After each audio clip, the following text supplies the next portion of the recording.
Il était une fois, dans un village africain lointain, une petite fille qui naquit dans des circonstances tragiques. Son nom était Imani, et dès sa naissance, elle fut jugée par les superstitions et les préjugés de son village. Imani était moche à la naissance, ce qui la rendait différente des autres enfants. À peine eut-elle vu le jour que sa propre mère, forcée par son mari méchant, violent et très autoritaire, la rejeta et l'abandonna près des poubelles du village. Par une ironie cruelle du destin, c'est là qu'elle fut découverte par une vieille femme nommée Mama Zahra. Mama Zahra était connue dans le village pour sa sagesse et sa bonté. Voyant la petite Imani, elle sut qu'elle était spéciale, malgré son apparence.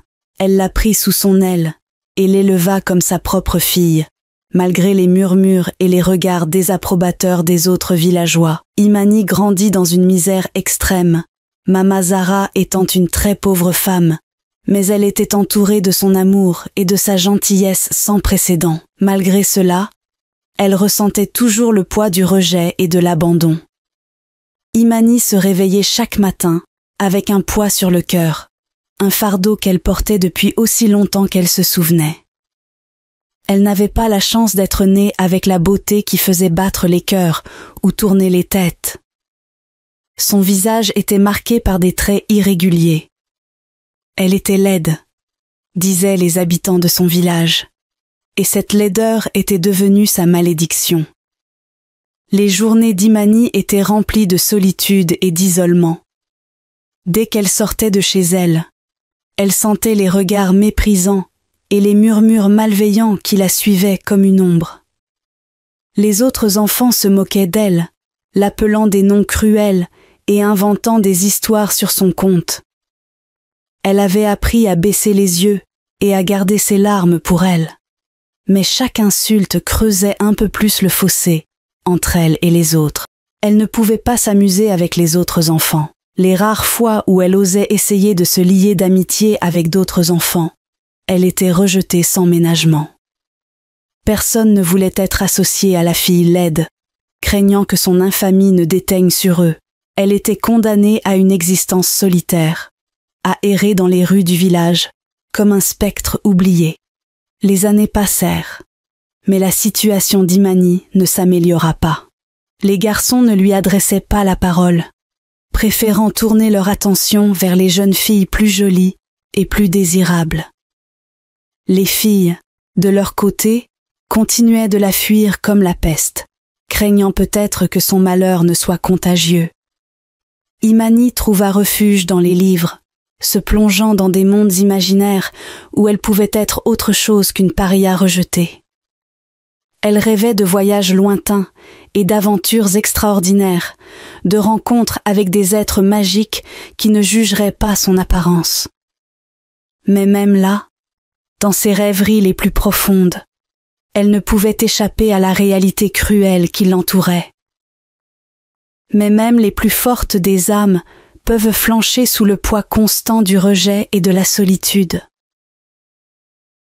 Il y avait des jours où Imani se demandait si elle ne trouverait jamais sa place dans ce monde, si elle serait toujours condamnée à être une étrangère parmi les siens. Mais à chaque fois qu'elle sentait ses forces faiblir, elle se rappelait que sa valeur ne dépendait pas de l'opinion des autres, mais de la force de son propre caractère. Car au fond de son cœur, elle savait que même la laideur la plus profonde pouvait abriter une beauté insoupçonnée, une lumière qui ne demandait qu'à briller. Et peut-être, un jour, le monde verrait enfin ce qu'elle avait toujours su, que la véritable beauté réside dans l'âme et non dans les traits du visage. Mais à la surprise de tous, plus les années passaient, plus Imani devenait belle. Un jour, une terrible nouvelle secoua le village. Un homme avait été condamné à mort pour avoir désobéi et moqué un des gardes du roi du village. Depuis plusieurs années, les gardes du roi étaient très craints et respectés, et c'est la première fois qu'un villageois a eu l'audace de les désobéir et pire encore de les insulter. Tout le monde était fixé sur le sort de cet homme, et tous les villageois savaient que sa mort n'était plus qu'une question de temps. Dans les jours qui suivirent l'annonce de cette condamnation, une atmosphère de tension imprégnait le village. Les habitants murmuraient entre eux, choqués par l'audace de l'homme condamné et effrayés par la sévérité des gardes du roi. Certains se demandaient ce qui avait poussé cet homme à défier l'autorité de cette manière, tandis que d'autres redoutaient les conséquences de cet acte de rébellion. Les rumeurs se propageaient rapidement, alimentées par la peur et l'incertitude. On disait que l'homme condamné était un rebelle, un dissident qui refusait de se plier aux règles établies par le roi et ses gardes. D'autres affirmaient qu'il était simplement ivre ce jour-là, emporté par son imprudence et sa témérité. Pendant ce temps, les gardes du roi renforçaient leur présence dans le village, surveillant étroitement chaque mouvement des habitants. Leur autorité semblait incontestée, leur pouvoir absolu. Certains villageois murmuraient des mots de révolte dans l'ombre, mais la plupart restaient silencieux, préférant ne pas attirer l'attention sur eux-mêmes. Pendant des jours, l'attente pesante s'abattit sur le village alors que la date de l'exécution approchait. Certains se demandaient si quelqu'un oserait intervenir pour sauver l'homme condamné, tandis que d'autres redoutaient que cela n'entraîne des représailles encore plus sévères de la part des gardes du roi. Dans l'obscurité de la nuit précédant l'exécution, une tension électrique enveloppait le village alors que chacun se demandait ce que l'avenir réservait. Imani, qui avait grandi en connaissant l'injustice, sentit qu'elle devait agir. Presque inconsciente du risque qu'elle prenait, elle se rendit au palais du roi, déterminée à plaider la cause de l'homme condamné alors qu'elle ne le connaissait même pas. Devant la cour royale, elle parla avec passion et conviction, demandant au roi de reconsidérer sa décision. Sa détermination et son courage impressionnèrent le roi, qui décida de donner une chance à l'homme condamné. À la surprise générale, l'homme fut finalement libéré, bénéficiant des faveurs du roi grâce au courage sans précédent de Imani. Mais ce n'était pas la fin de l'histoire. Alors que l'homme s'avançait pour remercier Imani, leurs regards se croisèrent, et ils réalisèrent tous les deux la vérité. L'homme n'était autre que le père de Imani, celui qui l'avait abandonné à sa naissance. Plus de 20 ans après avoir abandonné sa fille, il la revit, et de quelle manière? Le choc et la douleur se mêlèrent dans le cœur de Imani. Pendant des années, elle avait rêvé de retrouver son père, mais jamais elle n'aurait imaginé qu'il serait condamné à mort. Le père de Imani tomba à genoux et fondit en larmes. Tout le village les regardait. Qu'allait faire Imani? Le pardon n'était pas facile, mais Imani savait que c'était la seule voie vers la guérison. Devant tout le village, elle s'avança vers son père, le regardant dans les yeux et l'embrassa.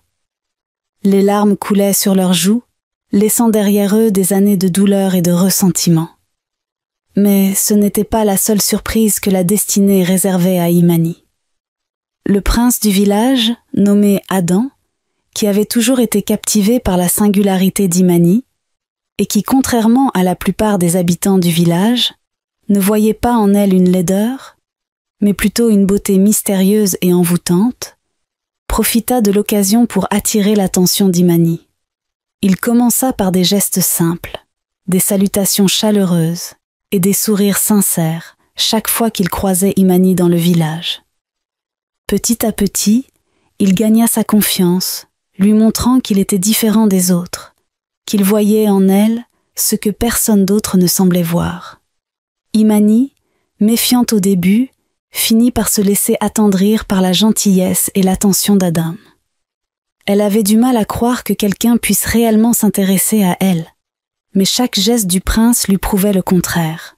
Elle se surprit à sourire en sa présence, à anticiper leur rencontre avec impatience. Bientôt, Adam osa franchir une étape de plus. Il invita Imani à se promener avec lui dans les jardins du château, un endroit magnifique où les fleurs exotiques embaumaient l'air et où les oiseaux chantaient leurs douces mélodies. Ils parlèrent pendant des heures, échangeant des histoires sur leur enfance, leurs rêves et leurs aspirations. Adam était captivé par l'intelligence et la sensibilité d'Imani, tandis qu'elle se sentait enfin écoutée et comprise. Au fil du temps, leur amitié se transforma en quelque chose de plus profond. Adam se rendit compte qu'il était tombé amoureux d'Imani, de sa force intérieure, de sa douceur et de sa beauté véritable qui brillait à travers les apparences. Il décida alors de lui déclarer son amour, de lui avouer les sentiments qui brûlaient dans son cœur depuis si longtemps. Un soir, sous un ciel étoilé, Adam invita Imani à une soirée privée dans les jardins du château. Il avait préparé un dîner romantique aux chandelles, avec des mets délicieux et des vins exquis. Ils partagèrent des rires et des regards complices, se rapprochant de plus en plus au fur et à mesure que la nuit avançait. Et puis vint le moment tant attendu. Alors que la lune éclairait doucement leur chemin, Adam prit doucement la main d'Imani dans la sienne et plongea son regard dans le sien.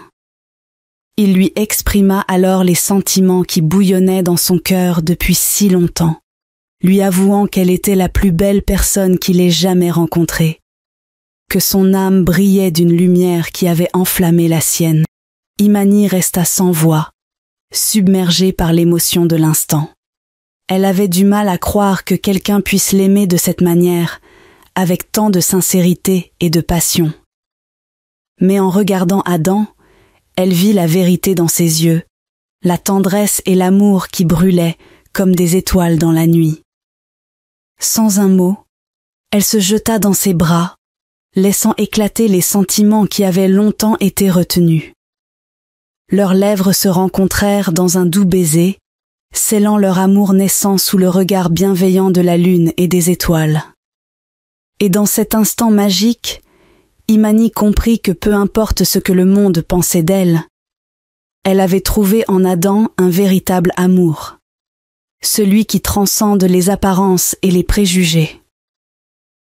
Le mariage de Imani avec le prince fut un événement grandiose, célébré dans tout le royaume.